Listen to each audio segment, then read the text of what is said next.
இப்போ நம்ம பார்க்க போகிற டேக் வந்து ப்ராக்ரஸ்.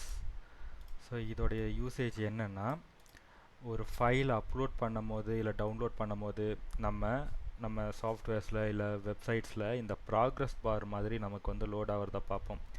எத்தனை பர்சன்டேஜ் ஆஃப் டேட்டா அப்லோட் ஆகிருக்கோ இல்லை டவுன்லோட் ஆகிருக்குன்றது நமக்கு இந்த இடத்துல இந்த பர்சன்டேஜ் மாதிரி நமக்கு காட்டும். இப்போ இந்த ப்ராக்ரஸ் பார் நம்ம எப்படி HTML க்ரியேட் பண்ணுறது, அதுதான் இப்போ நம்ம பார்க்க போகிறது. இதோடைய டேக் வந்து சிம்பிள் தான்.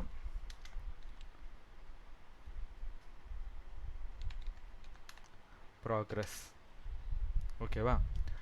இதில்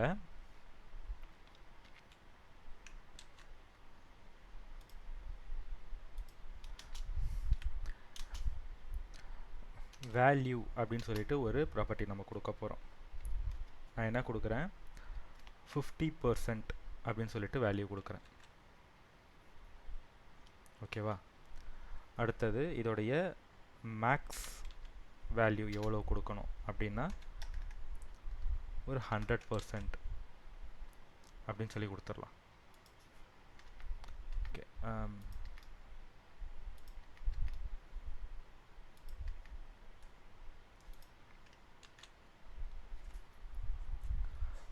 நான் 50 100ன்னு சொல்லிட்டு ஹோல் நம்பராகவே கொடுத்துட்டேன்.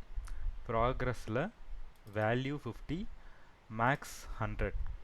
இதோட மீனிங் என்னென்னா, அதிகபட்சம் இப்போ இந்த ப்ராக்ரஸ் பாரோடைய ரேஞ்ச் எவ்வளோ இருக்கணும் அப்படின்னா ஒரு 100 அப்படின்ற மாதிரி வச்சுப்போம்.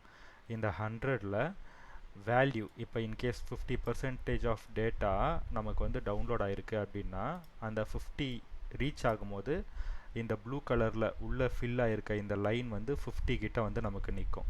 இப்போ இது 10% ஆஃப் டேட்டா நமக்கு வந்து டவுன்லோட் ஆகிருக்கு அப்படின்னா இந்த இடத்துல 10% எவ்வளவோ, இந்த ஃபுல் லென்த் 100%னா அதில் 10% இதில் எவ்வளோ ஃபில் ஆகணுமோ அதுக்கேற்ற மாதிரி இந்த இடத்துல கலர் ஃபில் பண்ணி நமக்கு காட்டும். ஸோ இதுதான் வேல்யூ. அந்த என்டையர் பாரோடைய இந்த கண்டெயின் பண்ணியிருக்கிற என்டையர் அந்த ஸ்ட்ரென்த் வந்து இந்த இடத்துல மேக்ஸ் அப்படின்ற அதில் நம்ம கொடுக்கக்கூடிய வேல்யூ தான்.